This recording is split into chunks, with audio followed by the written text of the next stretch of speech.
I think to understand a cyclist's point of view, you need a cyclist.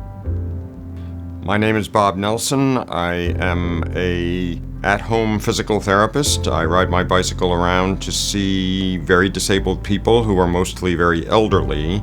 You need a little bit of endurance and a fair amount of coffee to pull that off. There is still a bike club called Fast and Fabulous. We would do rides out to Coney Island, rides to Nyack.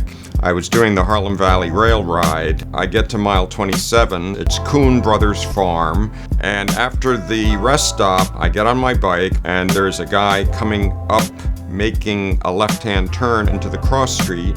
And I am where he is making the left-hand turn into. I don't recall very much about the incident because I had a concussion. I was unconscious. I fractured a couple of vertebrae. I had lacerations up here. I looked like an escapee from Dr. Frankenstein's laboratory. You ride a bike in Manhattan and the Bronx, you're in crashes, 2 or 3 times a year.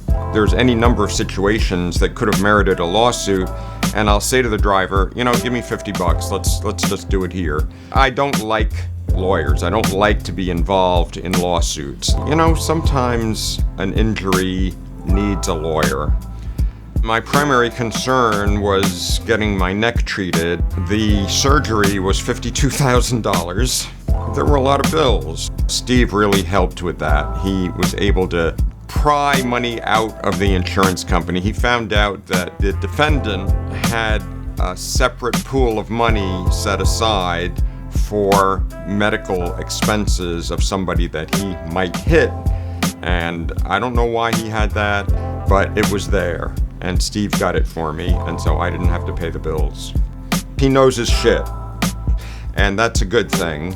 He knows his way around the court system. He knows how to draft a brief. There was one point where the lawyer for the defendant communicated to us that the driver was blinded by the sun. He's traveling north and making a left-hand turn this way, and the sun is over there. And Steve's brief said, "I'm sorry, our solar system doesn't work that way." Steve hung with me, and I thought he did a great job.